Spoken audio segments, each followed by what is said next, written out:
This was a game-changing debate in the sense that right now, as we speak, there is a deep, a wide, and a very aggressive panic in the Democratic Party.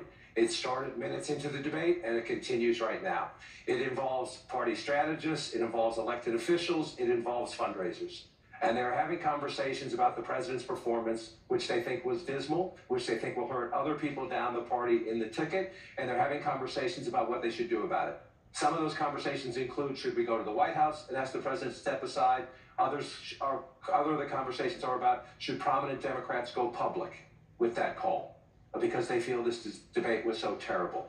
They do say, in moments in the debate later, the president got better and got his footing, but then at the end, even his closing statement was a little halting.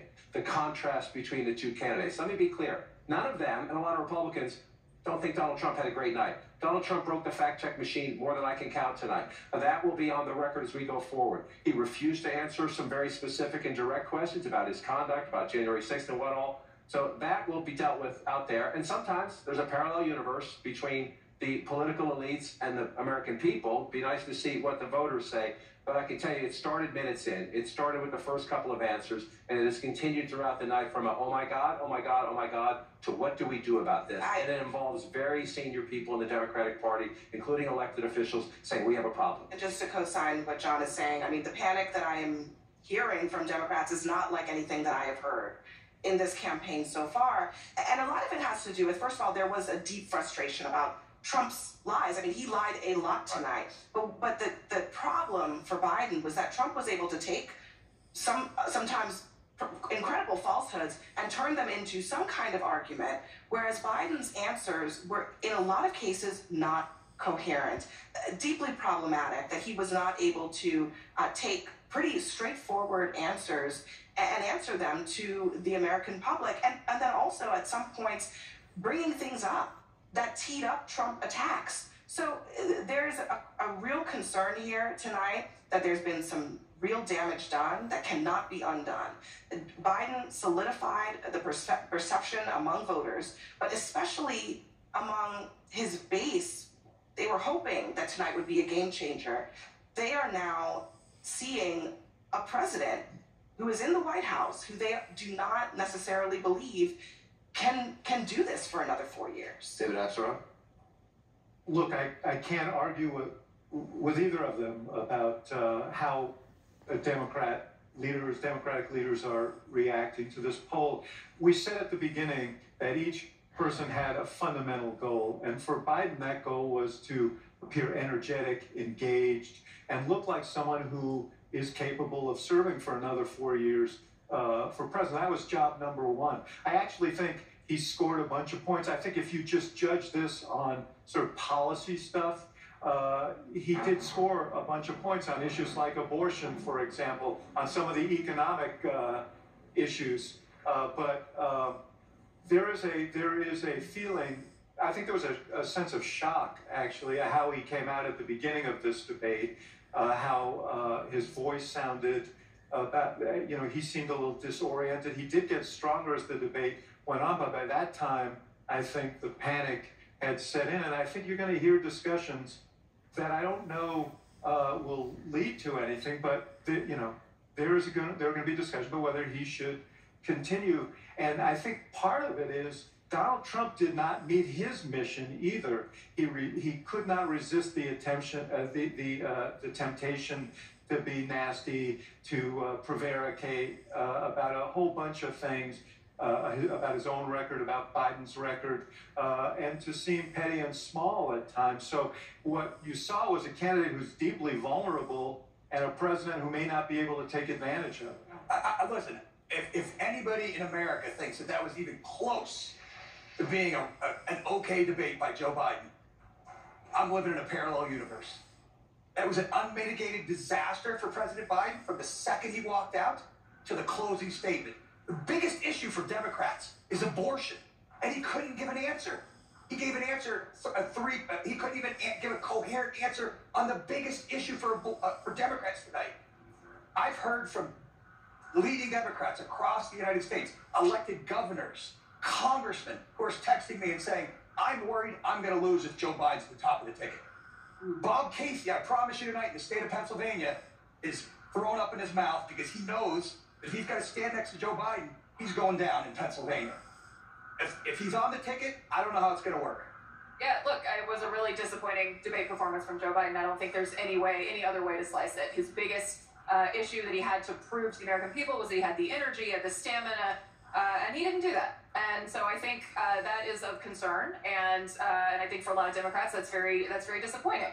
I will say Donald Trump also had some really rough moments in this debate, and talking to the Biden campaign, they say their dials started really moving away from Trump as he was increasing his personal attacks on Biden. So I think there was a lot about his kind of character and the kind of personal nastiness that he was putting on display, that doesn't help him with the swing voters that he needs. And I also think you saw him continue to get sort of more and more animated across the course of the debate and, give some really problematic answers about January 6th, some really problematic answers about Putin. So, Donald Trump did not get off scot-free tonight by any stretch. But look, there is no two ways about it. That was not a good debate for Joe Biden. Ben? That was painful. I love Joe Biden. I work for Joe Biden. He didn't do well at all. He did not do well at all. And he looked... I'll give you the analysis. You kind of have the old man versus the con man. I can walk you through how I'm supposed to see it and say it, but I just want to speak from my heart. I love that guy. That's a good man. He loves his country. He's doing the best that he can. But he had a test to me tonight to restore confidence of the country and of the base, and he failed to do that. And I think there's a lot of people who are going to want to see him consider taking a different course now.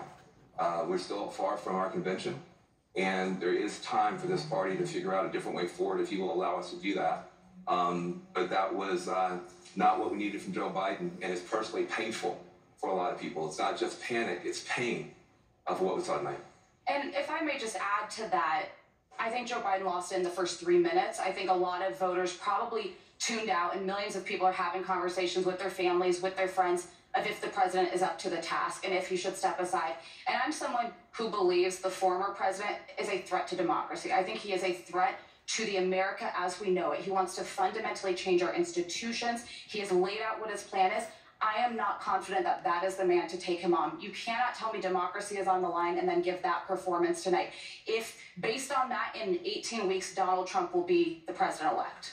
The people doing focus groups tonight, and we'll see if our dial group with Laura Coates confirms this, say that Biden actually scores pretty well on the issues when he's talking about the substance. And Trump's numbers went down both because he was ducking questions, he was lying about some things, and he was refusing to answer. And some of it was the tone. They don't like it. So when you see that, when you see sort of the statistics, you're going to look at like, oh, that's a mixed bag. But to Van's point about the president's performance, that's what caused the panic. So the question is, and my question actually is, what happens? Because it's a great political strength of Joe Biden is his resilience and his stubbornness.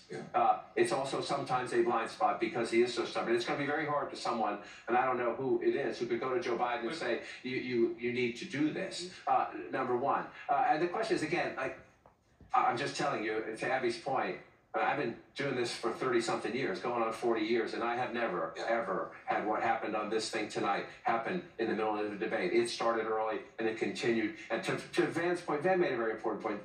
These are people who love Joe Biden, who credit Joe Biden for kicking Donald Trump out of the White House. They're Democrats. The Democratic Party is a very diverse party. It fights about a lot of things. It has generational issues. It's had regional issues and everything else. The thing that unites the Democratic Party is trying to keep Donald Trump from getting back into the White House. They love Joe Biden for kicking him out. They don't want him back. They came into this debate nervous that Biden was in a weak position. They leave this debate panicked. John, if you love the guy, how could you put him out there? If you love him, if you love Joe Biden, if that was my father, you don't put a guy next to Well, it's a great point. These guys know this better. These guys know this better because they talk to them. There's this legacy of the Democratic Party. You don't challenge the incumbent because when it's happened in the past, they haven't beaten the incumbent, and then the incumbent has lost the general election. It was actually Donald Trump that helped make Joe Biden the nominee because there was a feeling that if there were a primary, that would weaken, that Biden would probably win, but it would weaken him in a general election. And so there were people who could have run and didn't run because because the history of that is bad. The point is now he is the nominee of the Democratic Party. This isn't the 60s, okay? Voters choose the nominee. He is the nominee. Only he can decide whether he's going to continue. And as you point out, and as Kate knows very well, this is a guy with a lot of pride and who believes in himself. And the idea that he's going to say, you know what, I had a bad debate, I think I'm going to walk away from this, I find it hard to believe. It was also and I'll let you, I know Scott, you might have jumped in, but it was also, it was an atypically bad performance, okay? And it was also one night. So yes, was it an important night? Yes, but it was one night in the course of a campaign. So I think let's see how voters react to it. Let's see how voters react to it. The problem with the one night is that it's a one night that helped confirm people's fears. It's the one night that everybody was watching. That was essentially, you know, Trump said, you ought to take a test. That was his test. And people are going to feel that he came up wanting, not on the substance. I think he actually won on the substance. I don't think Trump did well. I think what it says to a lot of people, a lot of active Democrats is, man, we can beat this guy, but I don't know if we can beat him with the press. Scott, we heard from you. When we came on before this debate, I said I thought this candidacy was teetering. And everybody jumped on me. Yes, we did. Yes, we did. Every single person out here. and I just, the candidacy has fallen, okay? Man, I know you're speaking from your heart. I'm worried about the president. We should pray for the president. I think his advisors, I think the White House, and I think his family have a lot of explaining to do to their party and to the American people. This night, this one night, was caused by and asked for by the Biden team. They wanted this night. And this is what we got. We have been told for weeks by Democrats who say, oh, in private meetings, I've seen Joe Biden do cartwheels and handstands while doing trigonometry while solving all the nation's problems. We now know that every single person who said that has been lying to the American people. Including Kevin McCarthy? We've been told, Kate. I mean, I'm just saying. Everything we've been told about his mental acuity by these Democrats has been a lie, and everything we think we knew has been confirmed. I got a text from a friend. She's not terribly political. She maxed out to Biden in the last election because she hates Donald Trump. She said to me, I will never forgive the Democratic Party for this election. If the Democrats truly believe that he is an existential threat to democracy, and that's not just some talking point, they will wake up in the morning and they will do something else because this is not sustainable. That's another point about there are Democrats who are panicking, and then there are a lot of Republicans who did not want to vote for Donald Trump, who do not want to vote for Donald Trump, who are also panicking tonight. I heard from one who said, this is scary. That's how it was described to me. And I'd second that. There were a lot of those feelings, not just from the base of the party, but other people who really think that there should be an alternative to Trump, who they think is dangerous. And that's the other part of what is unfolding tonight in terms of the panic that is out there. You already have, coming into this debate, support for third-party candidates. Robert F. Kennedy Jr. highest, and then Jill Stein and Cornel West nowhere near as close. But if you add it all up, you get into the teens in most states when you do that. I think one byproduct out of this is watch and see if those numbers go up a little bit. I'm not saying they're going to go up anywhere like a Perot standard, but you get to third-party candidates getting into double digits, then that really starts to twist your electoral math, state depending on who they're drawing from state by state. This was already a very complicated race. This is with it. Number one, the biggest complication right now is the conversation with the Democratic Party. But the other complication is going to be if Joe Biden stays put, and Kate's right, maybe there'll be another debate. I'm not sure Donald Trump's going to agree to a second debate. Biden's going to need it now. I'm not sure Trump's going to agree to it if the dynamics of the race change. They'll never. I would also watch the third party. I just want to say one thing. Yeah. Especially to you two guys. If, for whatever reason, there's a change at the top of the ticket, you guys are in trouble with Donald Trump, because the guy who was up there tonight is not a guy who's going to inspire people. He did not show in any way that he has changed from the guy who people have a very positive opinion of for a lot of good reasons. I think Donald Trump won several policy exchanges tonight. I think he did well on immigration. I think he did well on the economy. I think he did well on inflation. I think he went back to Afghanistan as he should have. The thing he did not do was, after he realized that he had Biden beaten on policy and on image, he should have turned the page and sounded an optimistic note about what we can become as a people and as a country. He did not do that. He continued to pummel Joe Biden all night. I understand what you're saying, but at the end of the night, very few fake for grabs in this election. I don't know a voter under 30 who would have watched tonight and could say, I have confidence in Joe Biden and casting my vote for 4 more years of Biden.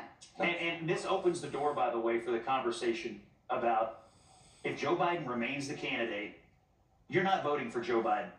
You are voting for President Kamala Harris. Let's be honest. That is where the Trump campaign is going to go with this. They started down this road with an ad they released today. But this conversation about who you're actually casting your vote for, the volume is going to ratchet up. And I got news for you. She's less popular than he is. That is going to be a big problem for the Democrats if this ticket stays the way it is. Yeah, and the Scott's Democratic friend who maxed out, right? That's the sentiment you're going to hear, I think, from some of my Democratic friends who are texting me saying, I can't believe this is where we are, right? Yeah. I don't forgive. I'm not going to be able to forgive the party for putting it in this position. Look, on the lies about on Donald Trump's lies. I mean, I spent a lot of time thinking about this throughout the debate because, we in the media, I sit in the chair and I fact check Trump all the time, so I know these lies by heart at this point. But people watching from home do not. And Biden's job as the other person on the other side of the stage is to be the one to very quickly dispense with the lies and to shut them down. And I don't think that happened enough times in a coherent way to blunt the fact that Trump was taking a universe that was built on a house of lies and building a whole world for the millions of people watching. Particularly on some of the most basic subject matters that President Biden should have been able to just... That world that he was able to build, it was not knocked down by the president. That is really at the heart of the problem. He may have won when he was making his discrete policy the points, but part of the job on the debate stage is dealing with an opponent like Donald Trump who goes like a mile a minute on things that are not true. And if you don't deal with that, Abby. I don't know if no one at home is doing that. All I want to say is, I'm not sure. I don't think you're giving viewers enough credit. I think what they saw was the Trump that they didn't like, and I don't think he did himself a great service. But yes, and I also think we should let voters absorb this and see what they say, right? Let's look at the sides. Let's look at where they are next week. We can make our pronouncements, but ultimately voters have to absorb it. Turn your mics off, guys. Real quickly, on the one thing that that Biden did fact check him on the Charlottesville thing, he was completely wrong. Right, so he's up there talking about Charlottesville and Trump not denouncing the two sides, and Snopes was out last week, 7 months, like 7 years too late kind of thing on the deal, and that's the thing Joe Biden's going to fact check him on, something that was proven false. We're gonna more with the panel out here. A lot of notable moments, painful moments from tonight, but as we've been talking about, perhaps a single defining one as well. This one early on. Making sure that we're able to make every single solitary person eligible for what I've been able to do with the with the COVID. With dealing with everything we have to do with. Look, if we finally beat Medicare. Thank you, President Biden. President Trump? Well, he's right. He did beat Medicare. He beat it to death, that he's destroying Medicare. That was one notable moment early on. Let's go to Erin in the spin room. Erin? That's right. That was a moment, I'm sure, Anderson, that you, your panel, me, my panel, and people around the country, that was a painful moment to watch. It was early on in the debate.